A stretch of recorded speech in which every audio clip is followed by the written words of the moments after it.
Yo tengo una muy buena familia, muy buenos padres que me dieron el apoyo, el aporte para arrancar, pero a mí ningún gobierno me da un subsidio para comprar la cantidad de libros que me he leído.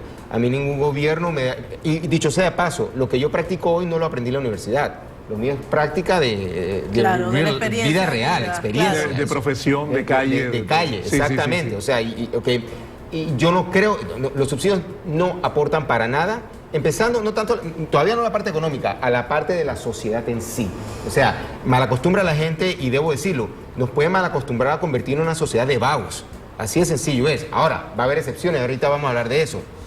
Pero créeme, los subsidios no ayudan. Los subsidios no te van a ayudar a disminuir la pobreza, todo lo contrario, ¿ok? Le crea una mayor carga al fisco, al Estado, ¿okay? Y lo peor del caso es que uno se malacostumbra a eso. Y lo peor del caso es que aquellos que sí trabajan, aquellos que sí responden con sus impuestos y todo lo demás, se les incrementa esa carga. Entonces, no solamente no beneficias al que está tomando el subsidio, sino que le estás dando un pan para hoy y hambre para siempre, mañana, ¿no? para siempre, ¿ok? Sino que también aquellos que están trabajando, que no se benefician de ese subsidio, también lo estás afectando a ellos económicamente. Sí, pero no por ser una economía de libre mercado esto se riñe con el subsidio. El subsidio de alguna manera tiene un papel coyuntural en todo esto, ¿no? A ver. ¿Sí o no? Puede ser que sí, puede ser que no. Ahora, tú puedes hablar... Puse a pensar porque no estás de acuerdo con los subsidios, sin duda alguna. Okay. Bueno, que puede haber situaciones... que sean temporales y focalizados, ¿no? A eso es lo que iba. O sea, eso es que vamos. Ojo, Panamá no es el país, el único país, hay peores países. Oye, en Estados Unidos, por favor, ¿no? Okay. No podemos hablar de España. Pero nuevamente, tú puedes tener subsidios para ayudar a arrancar algo que verdaderamente se le va a sacar provecho a la economía. Ejemplo, el sector agropecuario. Ejemplo, el sector agropecuario hasta cierto punto, porque tienes que en un momento dado decirle, ahora te toca a ti seguir y te vas a tener que... O sea, hay que montarlo en el carril de desarrollo. Porque para eso, y siempre viene esa pregunta, ok, si tú le das servicio a cualquier sector, pero vamos a decir sector X, sector agrícola, ¿por qué no le das también subsidio a la gente que vende materiales de construcción, dado que la construcción también hace un aporte importante a la economía? ¿Por qué no le das un subsidio a la zona libre ahora mismo que están tan fregados? O sea, ¿por qué uno sí y el otro no? Por las exportaciones, etcétera, está bien. O sea, pero al final de cuentas lo que importa es qué aporte tú le haces a la economía.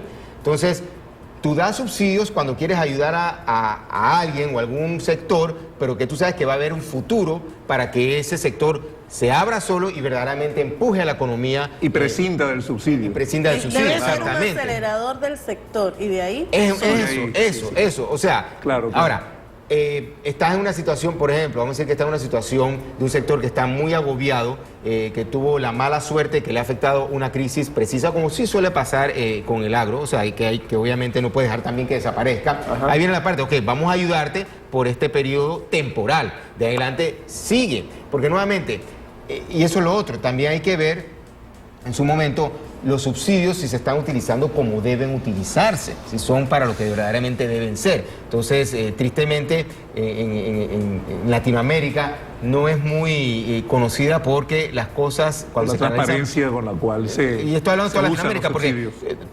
Dicho sea de paso, o sea, los problemas que nosotros hablamos acá, ahora mismo estoy seguro que hay un pauta en Brasil que está hablando de lo mismo. Es lo típico, ¿no? En Latinoamérica. En Estados Unidos hay subsidios, es cierto, pero que estábamos hablando hace poco, antes de comenzar el programa, es que no sé la cifra, pero también eso hay que verlo relativo al Producto Interno Bruto del país. Sí, lo que consume dentro del Producto Interno Bruto. Correcto, entonces, si por ejemplo, si tú me acabaste de decir que 1.600 millones es los subsidios que se están hablando ahora, ok, tenemos un PIB, se estima para este año va a ser aproximadamente 45.000 millones, lo sacamos bien fácil, se está hablando de un 3.5%.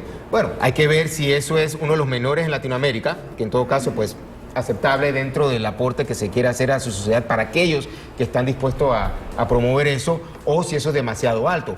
En Estados Unidos, donde sí tienes un sector agrícola que es subsidiado, pero a la vez es bastante competitivo. Es muy competitivo. Lo subsidian fue para que fuera así, y lo es competitivo. Y hoy día, por ejemplo, tú inclusive puedes participar de la rentabilidad que resulta de esos subsidios que se han sabido utilizar comprando acciones de compañías que se dedican al sector del agro en Estados Unidos.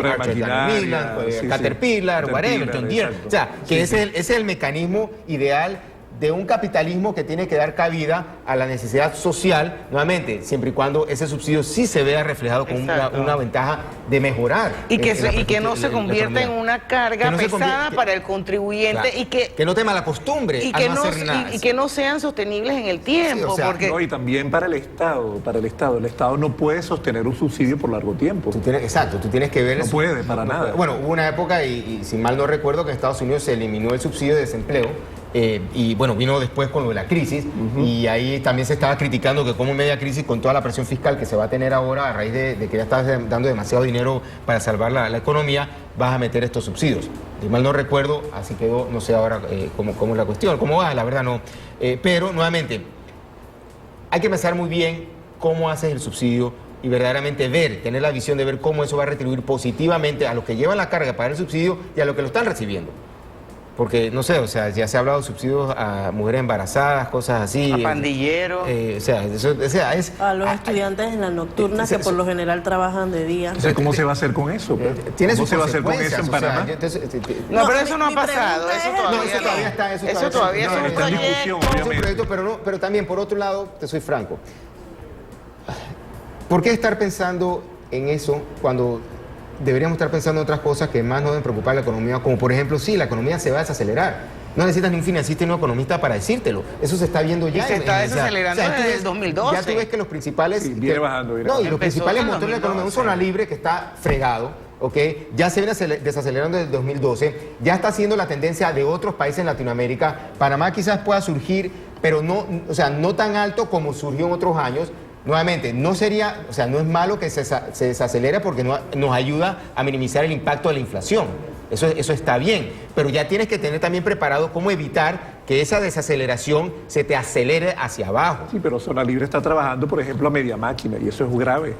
Eso es malo. Para el aporte al Producto Interno Bruto. Claro, eso es malo, pero nuevamente, ya hay que ir pensando cómo haces para evitar, nuevamente, la desaceleración no es mala. O sea, puede ser un mal necesitado con el sentido que el costo de la vida que en este país se ha hecho extremadamente alto por los excesos de crédito, el exceso monetario que hay. Nuevamente, aquí no hay control monetario, la cantidad de inversión de extranjera que ha venido, que es muy buena, pero ya cuando tú estás viendo una desaceleración económica, que ya la inflación te lo está diciendo, porque la inflación sí ha bajado en los últimos meses, entonces ya te está diciendo que, hey, claro, ¿sabes qué?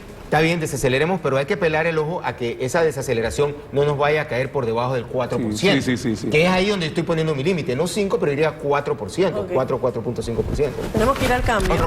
Tenemos que ir al cambio y cuando regresemos vamos a hablar un poco más del tema de la inflación, que era otro tema pendiente. Y también habíamos puesto aquí en la mesa el tema de la deuda pública, y creo que hay que hablar de otra deuda. Y la deuda privada. Que es la privada. Sí, y eso vamos a hablarlo cuando regresemos. Ya venimos.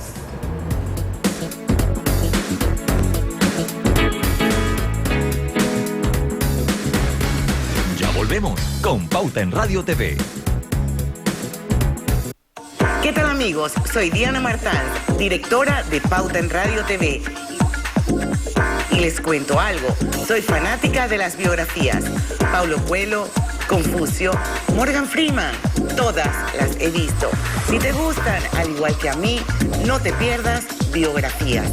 Todos los jueves a las 7 de la noche y su retransmisión los domingos a las 9 de la noche. Por supuesto, aquí en FETV, totalmente bueno. Raén con los Pueblos, con la más amplia variedad de muebles de calidad para su hogar, confortables juegos de salas y terrazas importadas, comedores para todos los gustos, camas de madera y de líneas sencillas y elegantes, colchones y box American Sleep y mucho más en muebles con estilo para su hogar. Raén con los Pueblos y Transísmica. La frescura Rey nace en la campiña y viene a la ciudad, aún siendo muy niña.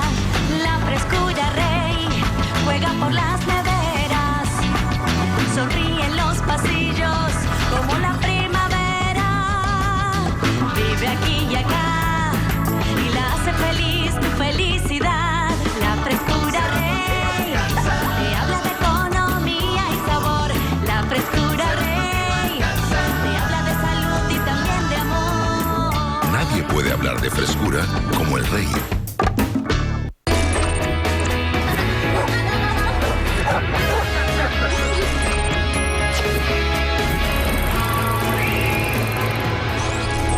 No te pierdas Diálogos en Confianza. ¿Cómo enfrentan las personas los eventos difíciles que cambian su vida? ¿Cómo reaccionan a eventos traumáticos como la muerte de un ser querido, la pérdida del trabajo, una enfermedad difícil u otras situaciones catastróficas? Hoy en Diálogos en Confianza, nuestros especialistas nos dirán qué es la resiliencia y cómo adquirirla. Sigue con nosotros. Esta noche a las 9 por Fe TV. Totalmente bueno. Ya estamos de vuelta con Pauta en Radio TV. Y estamos de vuelta con su programa favorito de las tardes, Pauta en Radio. Señores, hoy con José Abo hablando sobre las perspectivas económicas de Panamá. Ahí hemos hablado también sobre subsidios. Antes de que se acabe el programa vamos a volver a tocar el tema de subsidios porque yo sé que ese es un tema importante para todos los panameños.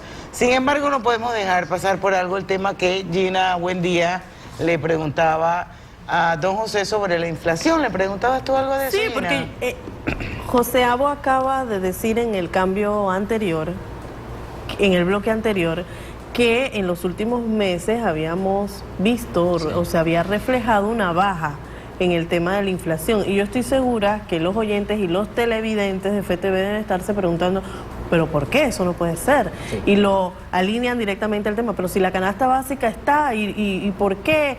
Vamos a explicarle, porque para hacer un poco de docencia de dónde viene la baja de la inflación realmente en los últimos meses en Panamá. Sí, bueno. Baja de consumo, ¿no? Sí, bueno, bueno, primero la canasta básica está congelada, básicamente, ¿no? Ahora mismo, todos lo sabemos. Todos los otros factores que inciden sobre el cálculo de la inflación, que debo reconocer, o sea, la inflación de la manera en que se calcula no necesariamente refleja el día a día de uno en la calle. O sea, yo francamente, como cualquier otro panameño, todavía recuerdo cuando yo me casé, hace 14 años el litro de leche era 80 centavos, hoy estamos hablando de 2 y pico el litro. Pero sí, lo que ha hecho que la inflación esté desacelerándose, bajándose, como sea que se esté en la manera que se está calculando, es básicamente la baja, del consumo. La baja del consumo, baja de demanda. Que dicho sea de paso, esto no sé si se acordarán cuando el galón de gasolina aquí iba a estar hasta 4 y pico. Sí. De cierta manera no se veían muchos carros en la calle. Exacto. O sea, en el momento que volvió a bajar a casi $1, veías... A compartir.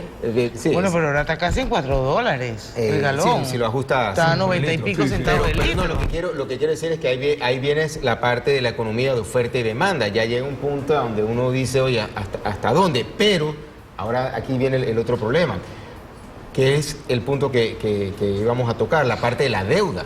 O sea, el problema es que cuando vives en un país cuyo dinamismo, cuyo entorno económico depende demasiado del crédito, demasiado del consumidor endeudado, ¿ok?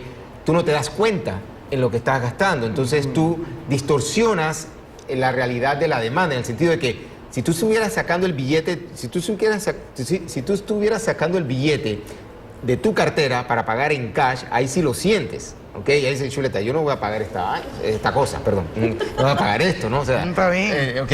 Pero cuando tú sacas la tarjeta, hay una cosa que tiene el ser humano que se llama disonancia cognitiva. ¿Okay? ¿Qué es disonancia cognitiva?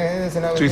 Pocas palabras, como es tu conciencia, básicamente. Una cosa es lo que dice, otra cosa es lo que piensa, ¿no? Estás haciendo algo malo, pero te lo tratas de justificar. Entonces, es que no te duele tanto cuando lo pagas con el plástico. No quieres, pero lo pagas. Okay, pero no solo eso, tu justificación cuando lo pagas con el plástico es que me voy a ganar los puntos. ¿Ok? Entonces, bueno, no me está saliendo tan caro porque con esos puntos me voy a poder pagar un tiquete. ¿Ok? Pero ten en cuenta que esos puntos tienen intereses que te están cobrando. Así es. Entonces, y a veces lo que uno hace dice, no, bueno, lo pago y mañana esta banca en línea va, me meto y lo cancelo. Eso no va a pasar. Entonces, ¿qué pasa? Y aquí voy. Y aquí viene la parte también de la situación de la desaceleración económica, amarrándolo, la inflación con los intereses.